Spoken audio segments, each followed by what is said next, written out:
प्रिय विद्यार्थी भैया बहनों, आज मैं आपके सामने श्रद्धा मनु शीर्षक का व्याख्या भाग 2 लेकर उपस्थित हूँ।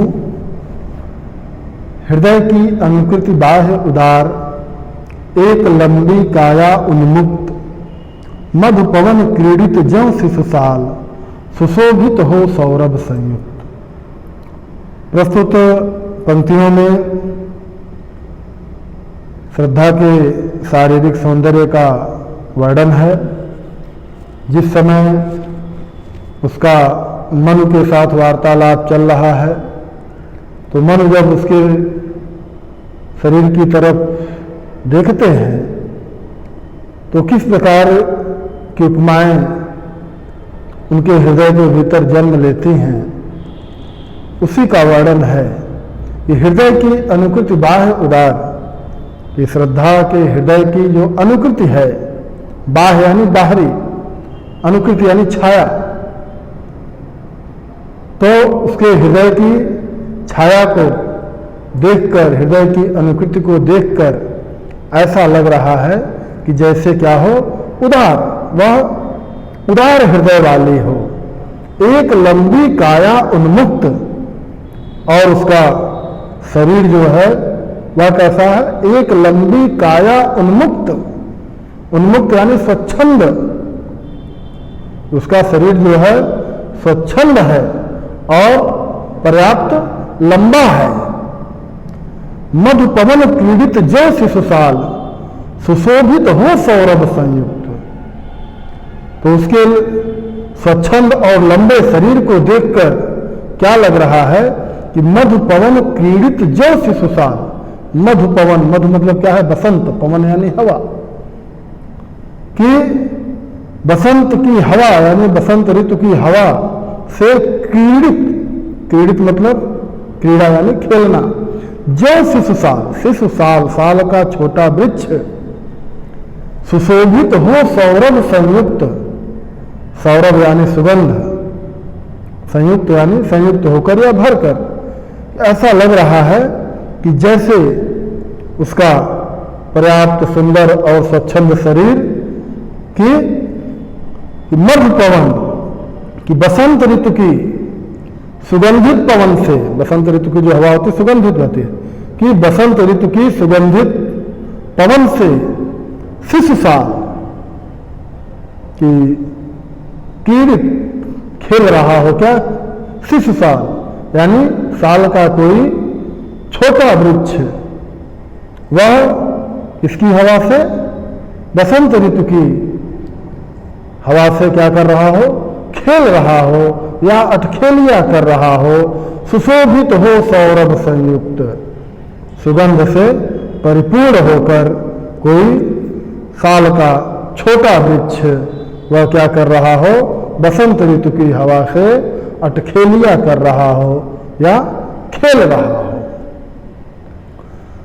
मृषण गांधार देश के नील, रोम वाले मेसों के चर्म, ढक रहे थे उसका वपुकान, बन रहा था वह कोमल वर्म। मृषण गांधार देश के नील, मृषण मतलब होता है चिकनी, गांधार यानी आज का जो कंधार है, देश के नील रोम वाले, नीले रोम वाले, मेसों अर्थात भेड़ों के, चर्म यानी चमड़ा। इस श्रद्धा ने अपने शरीर के ऊपर किस प्रकार के वस्त्र धारण कर लिए थे कि मृषण गांधार देश के नील, रोम वाले मेसों के चर्म। ये गांधार देश में पाई जाने वाली कैसे उत्तम नस्लें होती हैं, जो नीले रंग के बालों वाली जो होती हैं। तो श्रद्धा ने गांधार देश में पाई जाने वाली नीले बालों वाली भेड़ों के चर्म, कैसे चर्म, कोमल, मृषण लिखा कि कोमल चमड़े से बने हुए वस्त्र को अपने शरीर के ऊपर धारण किया हुआ है। ढक रहे थे उसका वपुकान, बन रहा था वह कोमल वर्ण। तो जो उसके वपुकांत यानी कांतिमय शरीर, सुंदर शरीर को, कहाँ के, गांधार देश में पाए जाने वाले नीले बालों वाली भेड़ों के चमड़े, उसके कांतिमय शरीर को, सुंदर शरीर को क्या कर रहे थे, ढक रहे थे। बन रहा था वह कोमल वर्म मतलब क्या होता है, चमड़ा, और वह उसके लिए क्या कर रहा था, गलत हो गया, वर्म मतलब होता है कवच। और ऐसा नहीं था कि वह केवल उसके लिए वस्त्र का काम कर रहा था, बल्कि बन रहा था वह कोमल वर्म, बल्कि वह उसके शरीर के लिए क्या था, कोमल वर्म यानी कोमल कवच के समान था, यानी कोमल कवच के समान उसके शरीर को सुरक्षा प्रदान कर रहा था। नील परिधान बिच सुकुमार, खुल रहा मृदुल अधखुला अंग, खिला हो ज्यों बिजली का फूल, मेघ बन बीच गुलाबी रंग। नील परिधान मतलब क्या होता है, वस्त्र। सुकुमार यानी सुकुमार ही, मृदुल का तात्पर्य कोमल, अधखुला यानी पूर्ण रूप से ढका नहीं है, आधा खुला हुआ है। तो श्रद्धा ने अपने शरीर पर नीले रंग के भेड़ों की खाल से बने हुए वस्त्र धारण किए हुए हैं। ऐसे में उसकी वेशभूषा कैसी है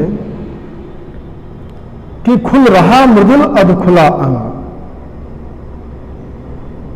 तो नीले रंग के भेड़ों की चमड़ों से बने हुए वस्त्र को धारण किए हुए है और उसने अपने पूरे शरीर को नहीं ढका हुआ है, इस कारण से खुल रहा मृदुल अधखुला अंग। उसका मृदुल यानी कोमल, सुकुमार और कोमल अंग जो है वो क्या है, कुछ दिखाई दे रहा है, पूरा ढका नहीं है, अधखुला है। तो सुकुमार और कोमल अंग उसके कुछ दिखाई दे रहे हैं। तो उनको देखकर ऐसा लग रहा है कि खिला हो ज्यों बिजली का फूल, मेघ बन बीच गुलाबी रंग। तो उनको देखकर ऐसा लग रहा है कि खिला हो ज्यों बिजली का फूल, कि मानो बिजली का फूल कहाँ खिला है भाई, मेघ बन बीच गुलाबी रंग। मेघ बन अर्थात बादलों के बन में गुलाबी रंग का कोई सुंदर बिजली का फूल खिला हो। ओह वह मुख पश्चिम के व्योम बीच जब घिरते हूं घनश्याम, अरुण रवि मंडल उनको भेद दिखाई देता हो छवि धाम। और उसके मुख की सुंदरता का वर्णन किया कि उसका मुख कैसा है कि पश्चिम के व्योम मतलब आकाश, कि पश्चिम के आकाश में बीच जब घिरते हो घनश्याम।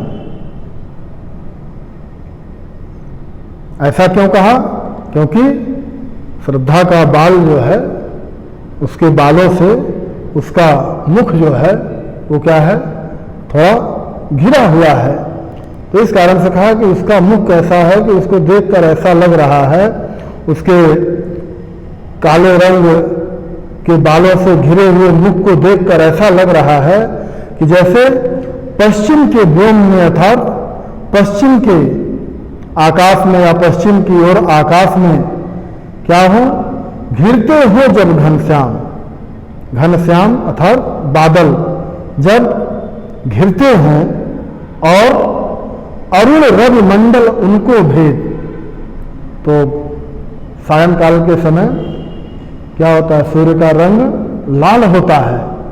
थोड़ा कल्पना कीजिए अपने मस्तिष्क में कि किस प्रकार की छवि वह होती है।